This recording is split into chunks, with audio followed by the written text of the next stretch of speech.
Boa noite a todos, a todas.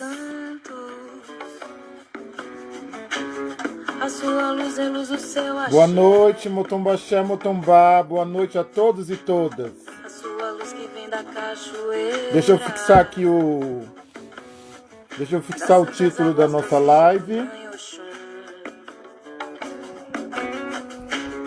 A sua luz é luz, os seus encantos. A sua luz é luz, o seu axé. A sua luz que vem da cachoeira, das santas águas doces de mamãe Oxum.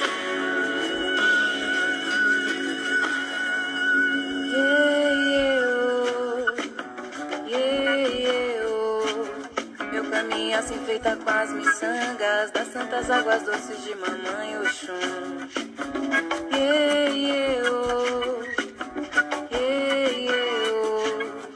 Meu caminho assim feita com as miçangas das santas águas doces de mamãe Oxum.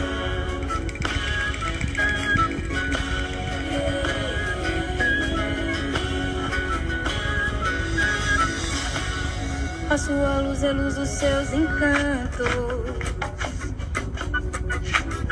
A sua luz é luz, o seu axé. A sua luz que vem da cachoeira, as santas águas doces de mamãe Oxum. A luz dos seus encantos. A sua luz é luz, o seu axé. Olá! Olá, boa noite, a bênção, Pai. Boa noite, Xangô abençoe. Já consegui fixar aqui Já fixei o tema: amores, afetos e interditos, literatura e afetividades negras no combate ao racismo. Seja muito bem-vinda. Hoje, vão aí compartilhando, vão chamando as pessoas.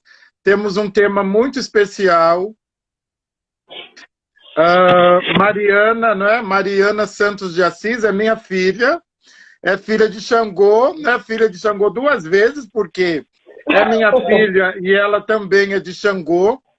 E Mariana é doutoranda em Teoria e História Literária, é mestra em Linguística Aplicada e licenciada em Letras pela Universidade Estadual de Campinas, especialista nos estudos dos letramentos e multiletramentos, militante, como não poderia deixar de ser, uma mulher de Xangô, não tem condições de não empunhar o Oxê, o machado de dois lados, pesquisadora, não é, de relações étnico-raciais e de gênero, políticas públicas, de inclusão, cultura negra e cultura marginal periférica. E ela, não é, como uma especialista em literatura, ela tem muita coisa para contar para a gente, né, sobre essa literatura negra, sobre as leituras que ela faz, e sobre os afetos, não é? Quer dizer, é um assunto também, não é, né, Mariana? Professora, vou chamar de professora, porque eu gosto de professora. Professora Mariana, que eu adoro a palavra professor. Não é, professora Mariana? Porque nós também precisamos descolonizar os afetos. Conta um pouquinho essa história, que eu penso que nós também temos uma cosmopercepção bastante turva, não é? Do amor, dos afetos, das afetividades e dos amores, não é? Conta um pouquinho pra gente essa história. Dá um salve e conta um pouquinho. Bom, boa noite, a bênção de novo, Pai. Olha, muito obrigada pelo convite, uma honra muito grande estar aqui. Esse projeto maravilhoso que você está propondo aí para as pessoas, eu acho que é fundamental. Eu acompanho já o senhor há muito tempo, né? Muito tempo. E tenho muito orgulho dessa sua caminhada, acho que você está fazendo um trabalho fantástico e tem me ajudado, inclusive, o senhor e o candomblé, e a sua perspectiva do candomblé me ajudou bastante também no meu processo, né, de formação como militante, como ser humano, como mulher, né? Acho que conhecer as perspectivas africanas, iorubás, a perspectiva construída no candomblé, na diáspora, saber fazer esse diálogo, né, e com muito carinho, com muito cuidado, como o senhor faz, muito respeito, eu acho que são coisas novas que esse movimento, que o movimento negro atualmente tem trazido para a cena política. Então é uma honra fazer parte desse projeto da Casa de Xangô, né, que é um projeto grandioso, tão grande quanto Xangô, né, para fazer jus ao tamanho do nosso pai, né, do nosso orixá, do nosso, né, então, e é uma responsabilidade muito grande, então estou nervosa.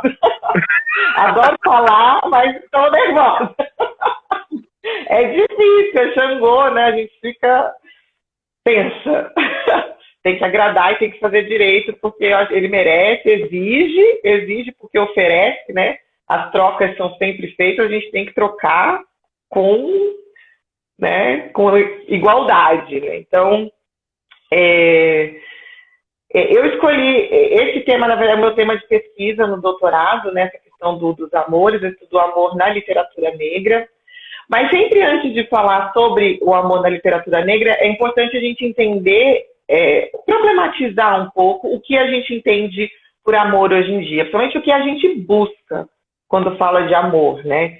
E a gente às vezes pensa pouco no que há, no projeto político que há por trás do amor. Acho que a primeira coisa é a gente entender que o amor, como qualquer aspecto da sociabilidade humana, é construído, é uma criação, não é algo que existe. Não é o ar, não é o vento, não é a chuva. O amor, as famílias, nem sempre foram constituídas da maneira que é hoje. Isso pode parecer meio óbvio, mas não é. Porque muita gente acredita que só há uma possibilidade de amar, só existe um modelo de família, e isso tem sido usado das piores formas, né? Hoje em dia, a gente vê as consequências das opressões, e não só nas opressões, nas violências contra grupos LGBTs, ou contra famílias desestruturadas, como eles gostam de dizer, mas também o sofrimento psíquico, né? Pela busca por um modelo de amor, que é uma busca fadada ao fracasso, porque é um amor essencialmente idealizado, né? E é uma idealização que surge obedecendo a um projeto político, né? O amor, ele, como a gente conhece hoje, né, que a gente busca hoje, ele é parte do projeto de construção da sociedade burguesa, né, de consolidação da burguesia como classe dominante. Acho que esse é o ponto fundamental para a gente começar a entender o problema disso tudo, o problema da gente não descolonizar os nossos afetos, da gente não repensar os nossos afetos. Então, a burguesia, ela precisava controlar todos os aspectos da vida, né? E precisava impor, inclusive, os ideais capitalistas até na nossa sociabilidade.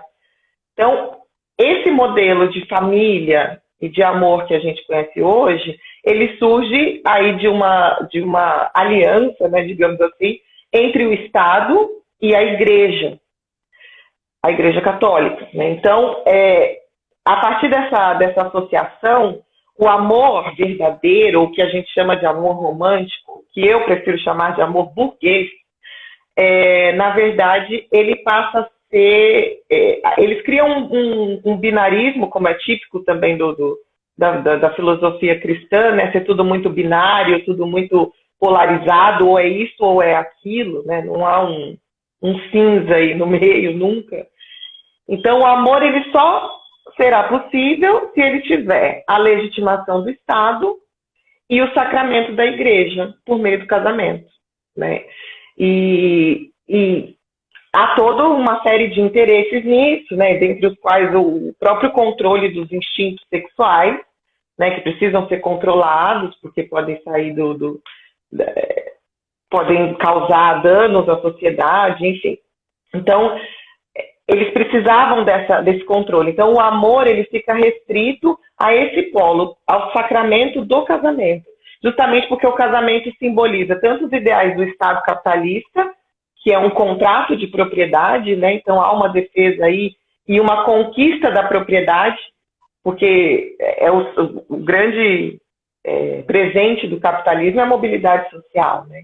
Então, você se move na sociedade capitalista por meio da propriedade privada, que é o grande sonho de todo capitalista e defensor do capitalismo, né? Mas qual a propriedade que uma pessoa pobre vai ter? A única propriedade que essa pessoa vai poder ter é a posse do outro, ou principalmente da outra, né? Que a mulher é muito mais propriedade do homem. Mas... E aí, então, só que a grande questão é que essa ideia, ela não se consolida nos corações e mentes das pessoas através da ciência. Não é o sociólogo ou antropólogo que vai lá convencer o povo de que esse modelo de afeto, esse modelo é o correto. Como que a gente assimilou essa ideia e aceitou e passou a perseguir loucamente? Através dos sermões das igrejas, são carregados do discurso do amor de Deus, né, desse amor abnegado, muito distante do desejo e do sexo, né, que é um amor muito mais pensando na procriação e numa felicidade também, aguardando essa felicidade eterna, e também, talvez principalmente, através da literatura. Né? Então, por isso também que a gente... Oi, pode falar. Né, e aí eu estou pensando que também, né, quer dizer, esse ideal, não é, de amor burguês, ele também se torna um produto, não é, a ser comprado. E na relação, não é, quer dizer, você, na verdade, você torna o outro propriedade, não é, quer dizer, também essa noção de posse. Eu estava te ouvindo falar e imediatamente estava aqui pensando um monte de coisa, mas eu estou pensando que, novamente, o capitalismo, né, eu costumo dizer que onde o capitalismo passa não nasce grama. E eu falo, o capitalismo por onde passa não nasce grama. E aí, eu estou pensando, né, que novamente o capitalismo invadindo essa noção de amor, não é? Quer dizer, essa noção de amor. Gostei muito dessa ideia sua de amor burguês, né? Quer dizer, um amor forjado, não é? A partir de um determinado território. Porque é muito isso, não é, professora? Professora Mariana, é muito isso, que as relações, não é? Quer dizer, as relações que nós temos hoje, elas estão muito baseadas na posse e no controle do outro. Faz sentido o que eu tô falando? Sim, é exatamente isso. É só pensar, o casamento, você assina um contrato com testemunha. É um contrato de propriedade, né? Tem a coisa da mulher, principalmente para a mulher, né? A mulher que passa da propriedade do pai para a propriedade do marido na igreja, né? Aquela coisa de entrar com o pai simboliza isso. Então, a ideia da propriedade está toda ali, é a base disso, né? Então, quer dizer, por que a pessoa, o pessoal fala de pobre de direita, pobre que acha que é capitalista, né? Que defende o capitalismo com unhas e dentes? Porque eles acreditam que eles vão conseguir ter posse. Porque, no fim das contas, eles têm algumas, que é a esposa e a prole. Né? Então, alguma propriedade você tem. É o seu filho. Por exemplo, em suas comunidades ancestrais, muitas comunidades ancestrais, não existe essa posse do filho, por exemplo. A criança é da comunidade. É responsabilidade de todo mundo, né? Essa coisa da certidão, é sempre a ideia da posse. É sempre a ideia de ter alguma coisa. E isso também coisifica a pessoa, porque essa coisa é sua, né? Então, é o meu bem, né? Que a gente diz, é o meu bem. A linguagem também diz muito sobre isso. Então, faz todo sentido o que você está falando. É exatamente esse desejo da propriedade e do controle, né, sobre o corpo do outro.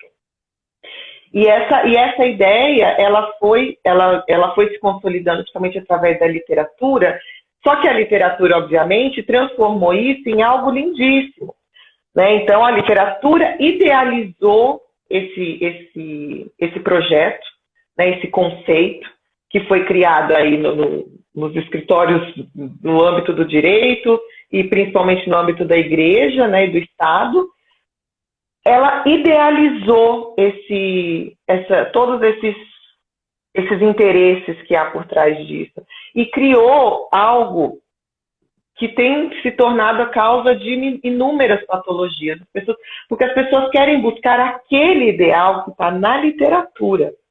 Elas não estão pensando no projeto político que há por trás disso, porque a gente cresce sonhando com isso. Então, romper com esse ideal de viver um grande amor é muito difícil, né? Só que esse grande amor, ele tem tantas regras, inclusive uma coisa que a gente percebe na literatura, né? As histórias de amor, por exemplo, que apresentam problemas para receber a legitimação do Estado e o sacramento da igreja, elas acabam em morte. Então, se não é possível casar, se não é possível consumar essa união, então um dos dois tem que morrer. Que aí são a Dama das Camélias, Iracema, o Guarani, mais ou menos, não sabe, eles não morrem exatamente. Então, há uma série de... João e Julieta, né, que é um clássico. Se o amor não é legitimado, ele deve ser impedido. Então, ele não deve existir. E essa ideia do amor, ela se torna um dos pilares da sociedade, porque é a base para a formação da família, né? Então, ela se torna um dos pilares da sociedade ocidental. É esse modelo de amor. Só que toda essa construção acontece no período em que o mundo ainda vivia na escravidão.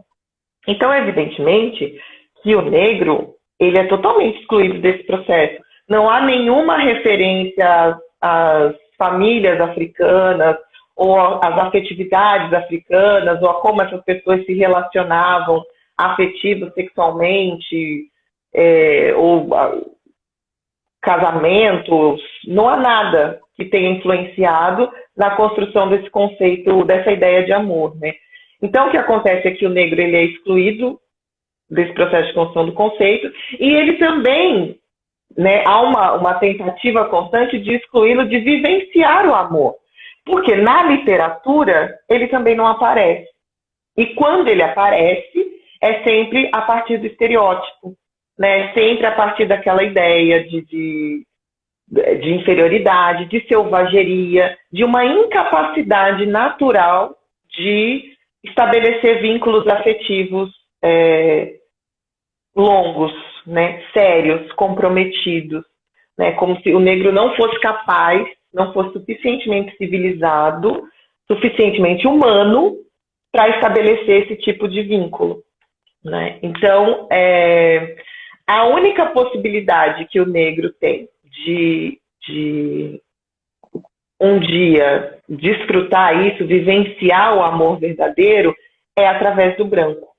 Então, a busca pelo amor passa necessariamente pela aceitação do branco, por uma adaptação à sociedade branca. E isso exige o abandono de toda a sua ancestralidade, de toda a sua história, de todo o seu vínculo com a África, de toda a sua negritude, porque isso já foi consolidado como algo selvagem, promíscuo, desapegado, enfim. Então,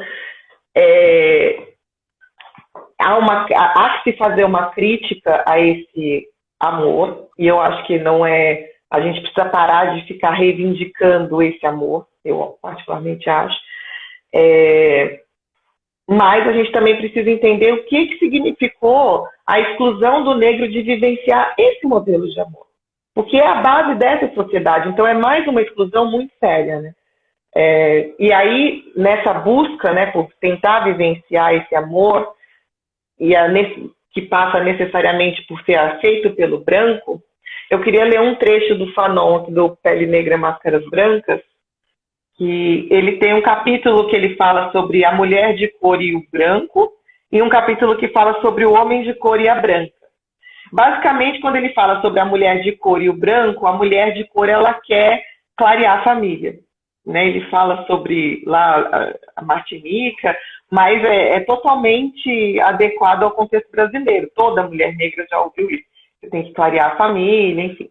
Ele faz uma diferenciação também entre a mulher negra e a mulata, que eu também achei bastante interessante. Então, para a mulher negra, o único objetivo é embranquecer, e a mulata é não regredir. Então, como a mulata, né, ele usa essa expressão que está na tradução, a gente não gosta, né, mas é essa expressão, essa palavra que ele usa.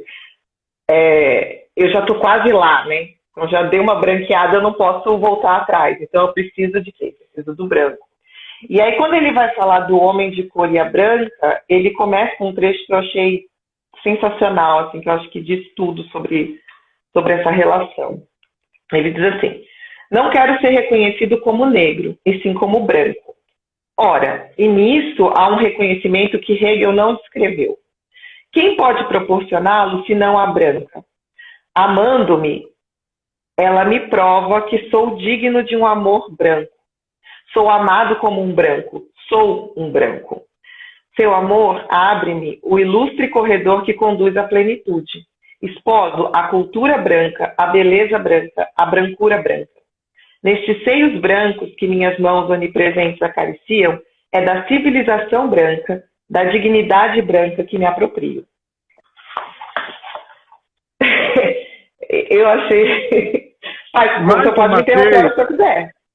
Mais uma vez, não é? Quer dizer, você sabe, nós conversamos muito, não é? E eu acredito que, mais uma vez, nós, pretos e pretas, não é? Quer dizer, negros, estamos historicamente e constantemente submetidos, né? Nós somos submetidos a uma situação de adoecimento, não é? Quer dizer, porque esse texto fanoniano, ele imediatamente está nos dizendo que não existe possibilidade de amor fora da brancura.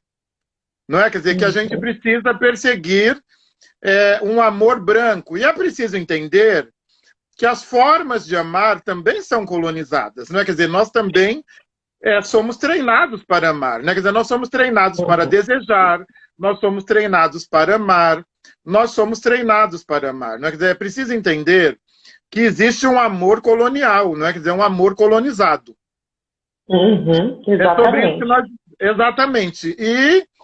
E aí, né, quer dizer, o que nós estamos chamando de interdito aqui no título da nossa conversa é justamente esse amor que foge do amor burguês, o amor que foge do binarismo, o amor que foge da brancura, não é? Eu estou muito, nesse momento, estou muito aplicado, não é, ao projeto humanista europeu, não é? Então, o projeto humanista europeu, ele se tratava de quê? De dizer exatamente quem era mais humano e quem era menos humano. A categoria humana é um projeto europeu, os europeus que criaram a categoria humano, mais humano e menos humano. E aí, para mim, não dá para não relacionar, quer dizer, porque o que é mais humano é menos animal, menos animalesco, não é?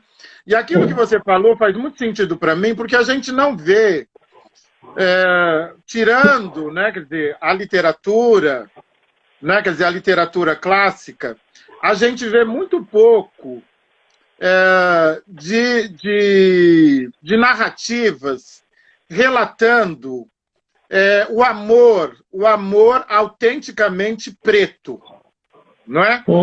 E como se os pretos e pretas, eles estão efetivamente colocados no lugar da irracionalidade, no lugar animalesco no sentido pejorativo da palavra, né? Quer dizer, todos os animais têm todo o meu carinho e minha consideração, mas no sentido europeu da palavra. E a gente não vê, né? Quer dizer, a gente pensa, os escravizados não tinham capacidade de reproduzir afetos, né? Quer dizer, não havia afeto, né? Porque fora. E é muito interessante o que você traz, porque é o seguinte, na brancura, ou você satisfaz esse amor romantizado, ou você morre, né? Quer dizer, então, fora desse amor, a única possibilidade é a morte. Olha que coisa gravíssima, não é? Que coisa gravíssima. Exatamente. Quer dizer, ou você ama desse jeito, ou você não existe. E eu fico imediatamente pensando nos impactos, não é? Desse modelo, né? Desse modelo de amor burguês, desse modelo de amor branco. Pensa nos impactos desse modelo de amor na vida de pretos e pretas, não é, professora? Uhum. Com certeza, a gente vai chegar exatamente num ponto que dialoga bem com o que o senhor está dizendo, né? Essa coisa desse projeto de tentar provar que não havia afetos, que não havia família, que não havia laços, né, afetivos entre pessoas negras, principalmente durante o período da escravidão. Tem um estudo, um livro do Robert Lennes, ele é professor na Unicamp, acho que ele é americano, que chama Na Senzala uma Flor. Eu tenho. Esse livro é maravilhoso. E ele fala sobre a família, a família escrava, né? A família nas senzalas, né? Como que isso funcionava. E ele começa o livro, né, com ele faz um estudo bem interessante sobre como essa família foi retratada ao longo da história, né, pela historiografia brasileira e norte-americana. Ele faz sempre esse paralelo entre o Brasil e Estados Unidos, que é muito próximo, ideologicamente, né? E nesse estudo, ele vai mostrando que, no primeiro momento das relações entre negros e brancos, né, havia registros muito contundentes mostrando toda a selvageria, a devassidão, né, das relações nas senzalas, né, todos esses sempre baseados em relatos de pessoas brancas que observavam essas relações, né? E essa selvageria, né, que eles escreviam, eram atribuídas à raça. Então, os negros eram selvagens porque são negros. Então, é uma característica, né, da população negra. Com o tempo, vai surgindo outros discursos, aí já em diálogo com as questões abolicionistas e essa necessidade de denunciar a escravidão e fazer um discurso contrário à escravidão. Os textos começam a mostrar textos de, por exemplo, Florestan Fernandes, do próprio Pierre Verger, enfim, que começam a mostrar que, na verdade, os negros se tornaram selvagens por conta da escravidão. Né? Então, as famílias pretas, os afetos pretos foram impossibilitados pela escravidão, pelo processo de escravidão. Só que a ideia de que a família não existia, de que os afetos não existiam, permanece. Então, embora sejam trabalhos importantes, né, que tenham rompido aí com uma série de discursos extremamente segregacionistas, eugenistas, etc., não superou ainda a ideia de que os negros, em algum momento, se tornaram selvagens e os negros, em algum momento, perderam a capacidade de amar. E aí, e aí tem um trecho que ele começa aqui, o livro, uma epígrafe, que eu achei fantástica, que é de um estudioso francês do século XIX. Ele diz assim: a fome macilenta não entra na habitação do escravo, mas nela não há famílias, apenas ninhadas. Por que sentiria o pai as austeras e santas alegrias do trabalho? Ele não tem interesse algum na terra, na colheita. O trabalho para ele é aflição e suor, é a servidão. Por que manteria a mãe seu cubículo e os filhos limpos? Os filhos lhe podem ser tomados a qualquer momento, como os pintos ou os cabritos da fazenda. Ela mesma não passa de um semovente. Ainda assim, existem nesses casebres, às vezes, distrações e alegrias. As distrações e alegrias bestiais da embriaguez, em que não se fala nunca do passado, que é a dor, nem do futuro, que está fechado. Nos cubículos dos negros, jamais vi uma flor. é que lá não existem nem esperanças, nem recordações. Então, esse texto é o tipo de texto que está denunciando a questão da escravidão. Então, olha, o trabalho brutalizou tanto essas pessoas que elas são incapazes de sentir afeto até mesmo pelos filhos. Nem as mães sentem afeto porque ela sabe que esses filhos vão ser tirados delas. E esse discurso, na verdade, começa a ser refutado mais veementemente na historiografia a partir dos anos 60, 70. Então, quer dizer, a desconstrução da ideia de que o negro é incapaz de amar, é incapaz de constituir família, começa a se estruturar nos anos 70. Você imagina, 1970. Ontem, né? ontem. Um dia desse. Exatamente. Como que a gente desconstrói? Não é? Como que a gente desconstrói uma ideia que foi construída durante séculos, né? Aí desde o século XVI, né? A gente desconstrói, nós estamos caminhando para isso. Mas a gente começou nos anos 70 ainda. Então, dizer, por exemplo, que essas ideias estão superadas é no mínimo ingenuidade. Quero ser gentil aqui, né? E o que o Robert Lennes... É curioso que ele começa um dos capítulos, ele traz uma petição que o Luiz Gama apresentou de um escravizado que estava denunciando o seu senhor, porque o senhor queria o tempo todo estuprar a mulher dele. Então, esse escravizado estava abrindo um processo contra o senhor para proteger a sua companheira. Coincidentemente, foi o Luiz Gama que abriu esse processo, né? Agora, imagina qual advogado branco que faria isso, né? Que encararia uma causa dessa. Então, o que o Robert Lennes traz é tentar mostrar a importância de romper com essas duas ideias. É claro que a gente precisa denunciar a escravidão, sim, mas a escravidão, na verdade, acho que a gente tem que mudar, porque a gente diz que a escravidão acabou com a possibilidade do negro amar. A escravidão transformou o negro num animal. Não, a escravidão tentou fazer isso. O racismo tenta fazer isso até hoje. E eles estão falhando terrivelmente. Essa historiografia que começa a romper com esses estereótipos, né, elas começam a se basear em documentos e relatos dos próprios negros, dos próprios escravizados. Então, esses documentos são recuperados e aí começa a se pensar a família e as relações afetivas a partir desses documentos. E aí a gente começa a ter uma historiografia menos racista, mais propositiva, com uma perspectiva mais positiva desses afetos. E aí, justamente porque traz a voz do próprio negro, né?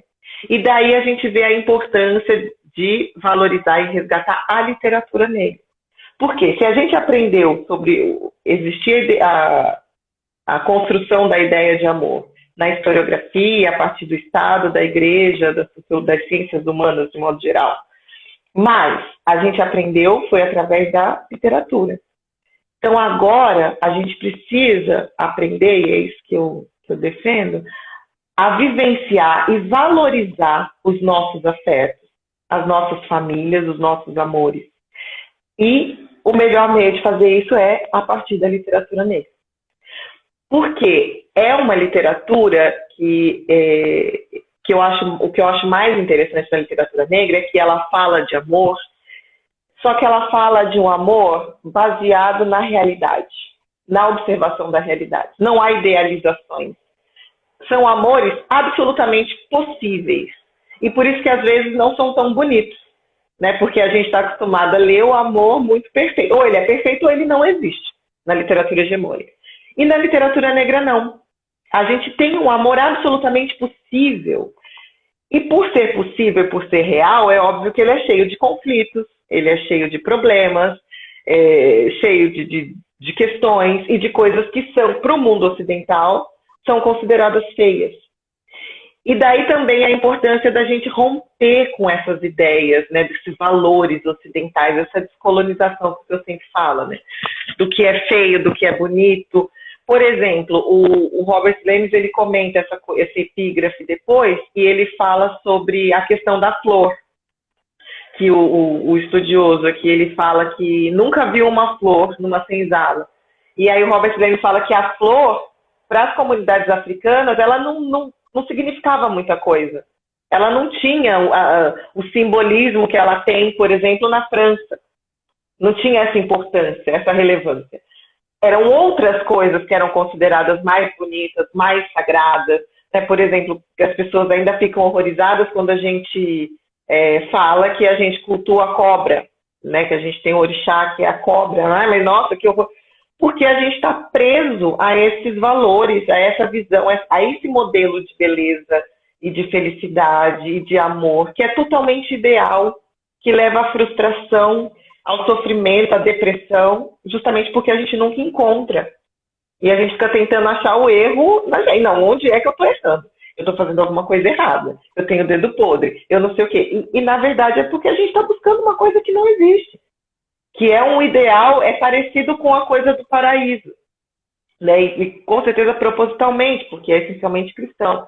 Então, a ideia do cristianismo é que a gente fique aqui, sentadinho em oração, observando o mundo se acabando à nossa volta e esperando a felicidade plena no paraíso. Né? E a literatura é exatamente isso. O amor que foi vendido para a gente é exatamente esse. A gente tem que ficar aqui procurando algo que seja absolutamente perfeito, né? Absolutamente ideal, sagrado, bonito, desprovido de pecados e de feiuras, de limitações e necessidades e conflitos, né? Desprovido de humanidade, eu diria, né?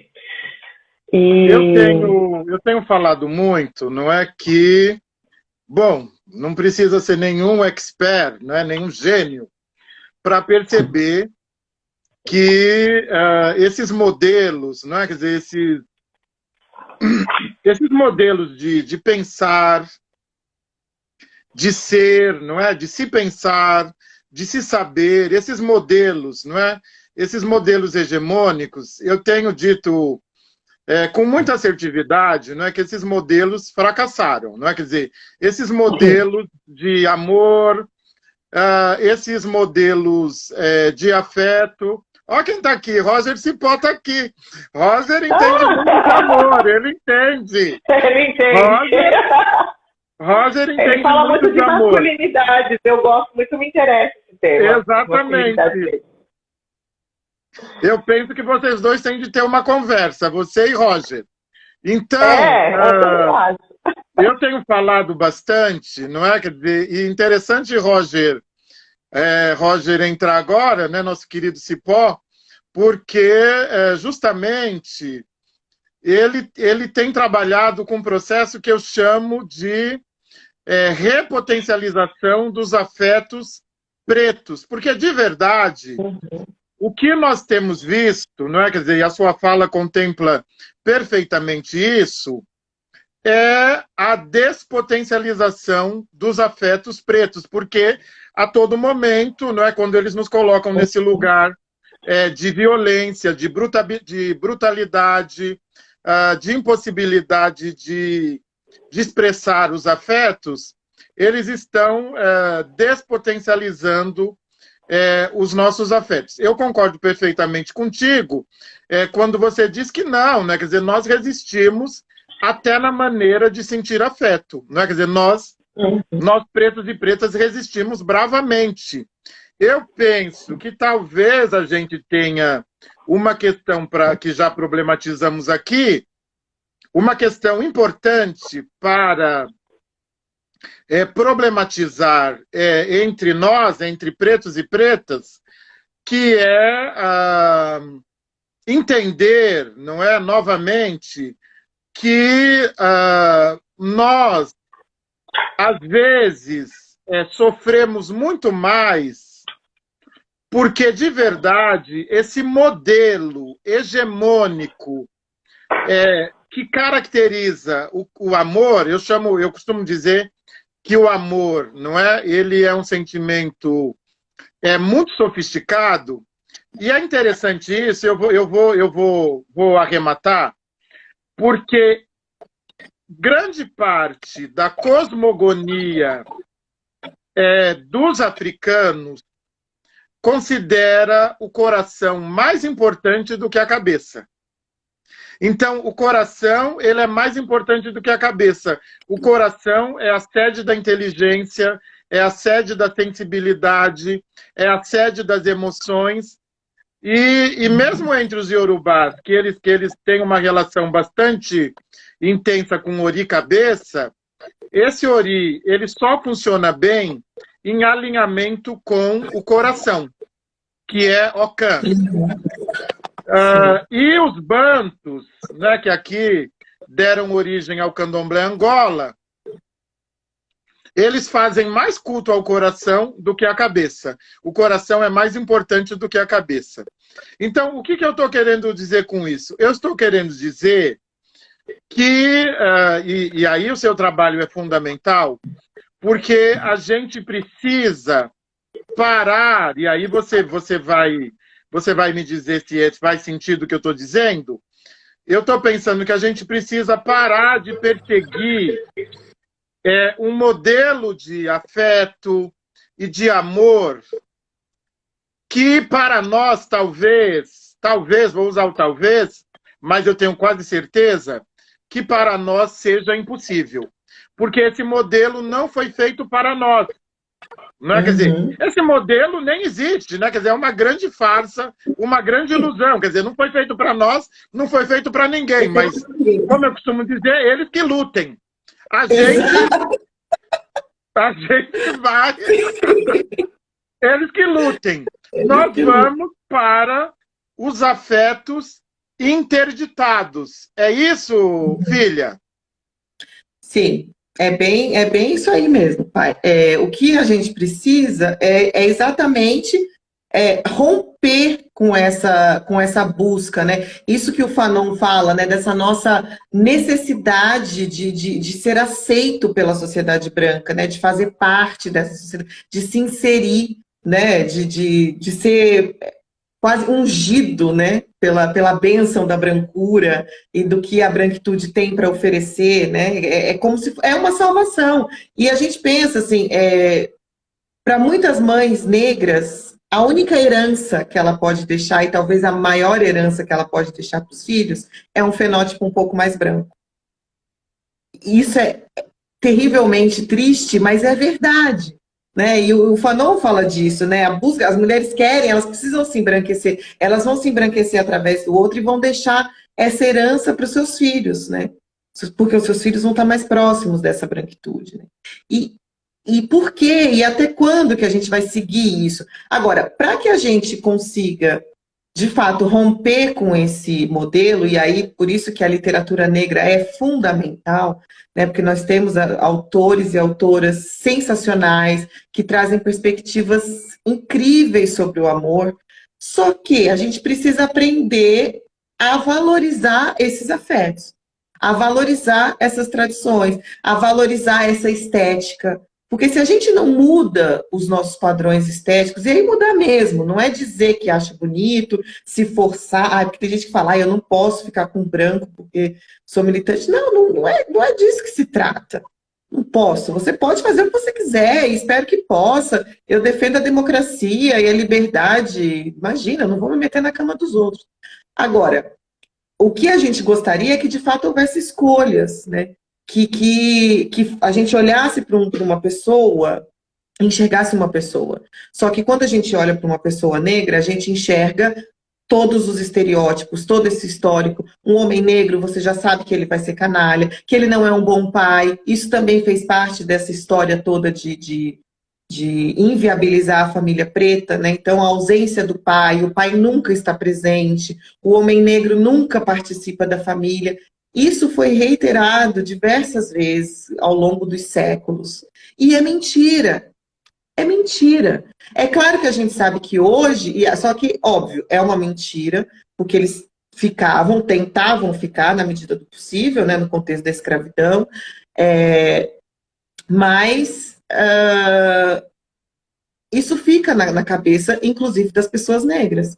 né? E as consequências disso, a gente vê hoje, né? Quando a gente pensa na solidão da mulher negra, na quantidade de lares que são regidos só por mulheres. Enfim, para os homens negros, eles ficaram com uma herança aí muito complicada, né? Desse processo de inviabilizar o amor preto para eles. Inclusive por conta do que se exige de um homem na sociedade capitalista ocidental, né? E patriarcal. Então, exige-se que um homem seja o provedor. Ele tem que ser o macho alfa que cuida da família. Como que um escravizado vai cuidar da família? Se os filhos dele eram vendidos como gado, a mulher dele era estuprada, como que ele vai fazer isso? Então, é um homem que já cresce na presença, vivenciando isso, né? Vivenciando esse estupro da própria masculinidade, né? É impossibilitada também a masculinidade negra, né? Nesse contexto da escravidão. E isso fica como herança, porque aí no pós-abolição ele também não consegue emprego, porque não tinha formação, vai para a cidade, não tem como trabalhar, e passa a ser sustentado pela mulher, e esse homem vai sendo emasculado diversas vezes, e vai ficando cada vez mais distante de qualquer possibilidade de se fortalecer nesse sentido, né? Mas, é o que nós estamos dizendo, a gente precisa entender a brutalidade desse processo, inclusive para a gente valorizar a resistência dessas pessoas negras, né? Da quantidade de homens, essa coisa de dizer que os homens negros são assim, os homens negros são assados, as mulheres negras são assim, as mulheres negras são assadas, isso é racismo, tá, gente? Isso é racismo feio, você está reproduzindo, e aí eu não estou falando para o branco racista, estou falando para as pessoas negras que estão reproduzindo um racismo terrível, brutal, está coisificando, está objetificando, colocando de novo os negros nessa condição de objetos, de uma massa amorfa, sem subjetividade, sem personalidade, sem capacidade de escolha e de afetos. Exatamente. E aí tem um trecho... o senhor quer falar? Continue. Tem um trecho, vamos. Não, aqui tem um trecho de um conto da Conceição Evaristo que eu gosto muito, assim, que eu acho perfeito para a gente entender os conflitos nos nossos afetos e como há lirismo nesses conflitos, nesses afetos conflituosos, né? Como a literatura tem mostrado para a gente a beleza dessas relações. São tristes, né? Na maioria das vezes não terminam muito bem, mas você vê como o sentimento resiste a todos aqueles ataques, né? Então, é um trecho do conto Maria, que é do livro Olhos d'Água, que eu amo muito. Adoro esse livro. É difícil de ler, porque a gente chora muito, mas ele é lindo. Então, ela fala assim: quando o ônibus apontou lá na esquina, Maria abaixou o corpo, pegando a sacola que estava no chão entre as suas pernas. O ônibus não estava cheio, havia lugares. Ela poderia descansar um pouco, cochilar até a hora da descida. Ao entrar, um homem levantou lá de trás, do último banco, fazendo um sinal para o trocador. Passou em silêncio, pagando a passagem dele e de Maria. Ela reconheceu o homem. Quanto tempo, que saudades. Como era difícil continuar a vida sem ele. Maria sentou-se na frente, o homem sentou-se ao seu lado. Ela se lembrou do passado, do homem deitado com ela, da vida dos dois no barraco. Dos primeiros enjoos, da barriga enorme que todos diziam de gêmeos, e da alegria, que bom, nasceu, era um menino, e haveria de se tornar um homem. Maria viu, sem olhar, que era o pai de seu filho. Ele continuava o mesmo, bonito, grande, o olhar assustado, não se fixando em nada e em ninguém. Sentiu uma mágoa imensa. Por que não podia ser de uma outra forma? Por que não podiam ser felizes? E o menino, Maria? Como vai o menino? Cochichou o homem. Sabe que sinto falta de vocês? Tenho um buraco no peito, tamanha a saudade. Estou sozinho. Não arrumei, não quis mais ninguém. Você já teve outros filhos? A mulher baixou os olhos, como que pedindo perdão. Ela teve mais 2 filhos, mas não tinha ninguém também. Ficava apenas de vez em quando com um ou outro homem. Era tão difícil ficar sozinha, e dessas deitadas repentinas, loucas, surgiram os 2 filhos menores. E veja só, homens também. Homens também? Será? Eles haveriam de ter outra vida. Com eles tudo haveria de ser diferente. Maria, não te esqueci. Tá tudo aqui no buraco do peito. Eu acho esse trecho sensacional, assim, é de uma sensibilidade, como o sentimento desse homem, mesmo que a realização, né, a concretização dessa vida, dessa história, né, a continuidade dessa história, não seja possível por conta das adversidades da vida, enfim. O senhor já leu esse conto? Não, tô chocado, chocado. É lindíssimo, é lindíssimo. Eu não vou contar porque eu não gosto de dar spoiler. Mas, enfim, tem uma série de questões, enfim, eles conseguiram. Mas a gente percebe como que o sentimento ainda está ali, vivo, forte, né? O vínculo com a família, o vínculo afetivo, ele é real e ele existe. E a gente vê o peso também do amor e do pecado, né? Quando ela abaixa os olhos e pergunta se teve outros, ela Exato, teve, né? exato. O que para o amor burguês é promiscuidade, já não é mais amor, né? Como Exato. assim? Se ela amasse mesmo... O amor resistiu, não é? Quer dizer, o amor estava ali, o amor resistiu. Né? Quer dizer, o amor não tem a ver só com... Porque tem uma relação muito... Né? Quer dizer, tem uma ideia, não é? Quer dizer, o Ocidente tem uma ideia muito... eu penso que é uma ideia deturpada de amor, e ele liga amor com tempo, né? O tempo, eu tenho horror ao tempo. O tempo ocidental, eu tenho horror ao tempo ocidental. Então não durou tanto, não deu certo, não se conheceram tanto tempo, não vai dar certo, não ficaram juntos tanto tempo, não foi nem amor. Quer dizer, existe a negação do amor contada no calendário, né? Quer dizer, a negação do amor contada no calendário. E eu gostei muito da sua fala, e você me conhece, né? Nós conversamos muito. Eu confesso que não foi sempre assim, porque eu já fui jovem, mas eu sou muito cuidadoso, sobretudo hoje, né, na criminalização dos meus pares. Não é? Quer dizer, a gente tem que ser muito cauteloso, porque esse trabalho nós já temos quem faça e faça bem feito. Não é? Quer dizer, criminalização de corpos pretos, de corpos de negras, de corpos escurecidos, de mentes, de corações, de sentimentos. Então, a criminalização, a gente já tem quem faça, né? Já faz muito bem feito. Não é? Então, nós precisamos dessa conversa, não é? Quer dizer, nós precisamos entender, não é? Quer dizer, as variáveis envolvidas no que nós chamamos de adversidades, vamos chamar de adversidade, não é? Então, eu concordo plenamente, eu sou muito cuidadoso, você me conhece, você sabe, os brancos não, branco eu criminalizo numa boa, os brancos eles serão criminalizados fácil, mas como, né? E para mim passou de branco é preto, então é tudo preto, mas eu sou muito cuidadoso eu penso que, igualmente como você, e esse seu trabalho, né, da literatura, ele vai, né, nos ajudar, inclusive, a desfazer esse olhar míope, não é? Esse olhar opaco, né? Um olhar que olha e não enxerga, não é? A pretitude do amor, não é? Então, voou porque foi delicioso, voou, a gente já tá com 6 minutos, mas eu queria que as pessoas devem estar muito interessadas, eu queria que você nos desse agora, nesse finalzinho, não é? Um pouco, né, das suas referências, as autoras com quem você trabalha, né, para a gente, inclusive, procurar e ler e também, né, se descolonizar. Sim. Então, já está finalizando, né?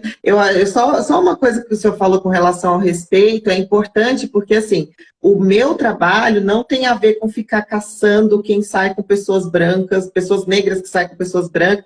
Não tem nada a ver com isso, eu não tenho nada a ver com isso. Como diz o meu pai, eu não me meto nas preferências das pessoas para que elas não se metam nas minhas. Então, Isso! não tenho nada a ver com isso. Eu acho que essa caça, como o senhor falou, é um desserviço para a gente, só nos separa, nos divide, e a gente já foi muito cerceado, já não precisa mais de tanta patrulha, né? Então, quem quiser me procurar para falar sobre os afetos, sobre o que tem de positivo nesse trabalho, vai ser ótimo, mas se for para ficar jogando pedra em quem faz isso ou faz aquilo, ainda mais em gente preta, que eu também não faço, também penso exatamente igual ao senhor, e então nem adianta. Bom, com relação às minhas referências, na literatura, embora hoje eu tenha falado só principalmente de literatura brasileira, eu pretendo trabalhar com autoras e autores de diferentes países, assim. Inclusive porque eu entendo que o negro, essa ideia de nacionalidade para o negro não faz muito sentido, até porque o negro nas Américas, o país é o cárcere, né? Então, essa ideia de silfanismo todo nacionalista, eu não sei se faz muito sentido. Bom, eu adoro muito a Conceição Evaristo, né? Então eu tenho trabalhado bastante coisa dela.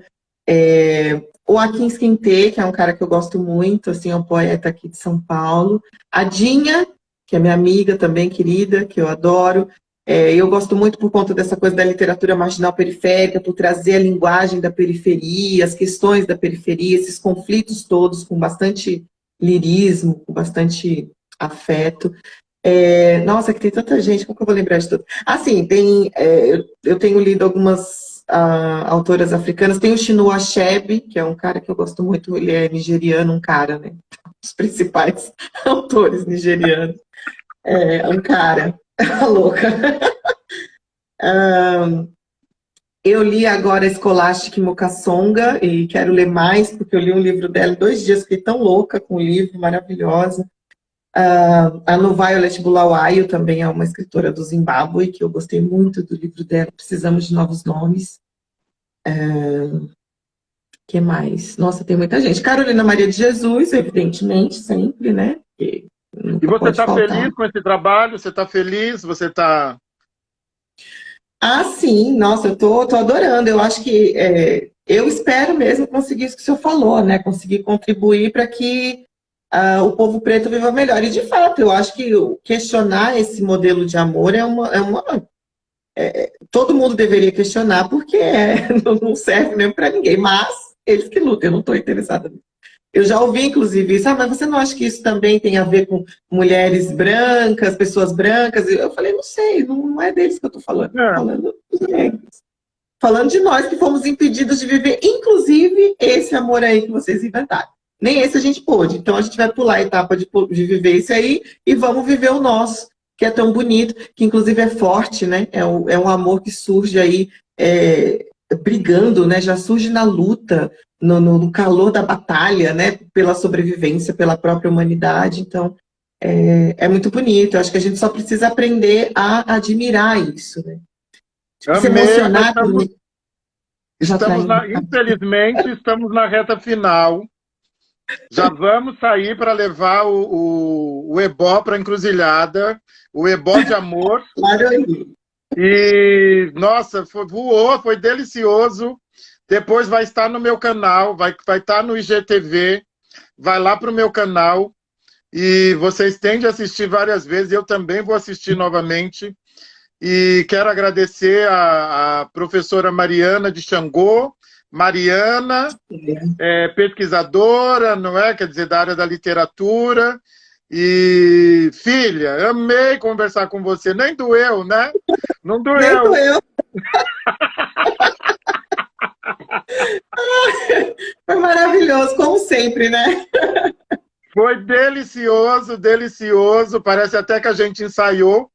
E, pessoal, um grande beijo. 20 segundos. Beijo, beijo, beijo. Laroie, Beijo, estamos pai, indo agora para a beijo. encruzilhada. Beijo, Laroie. filha. Muito obrigado por dividir conosco. Eu que agradeço.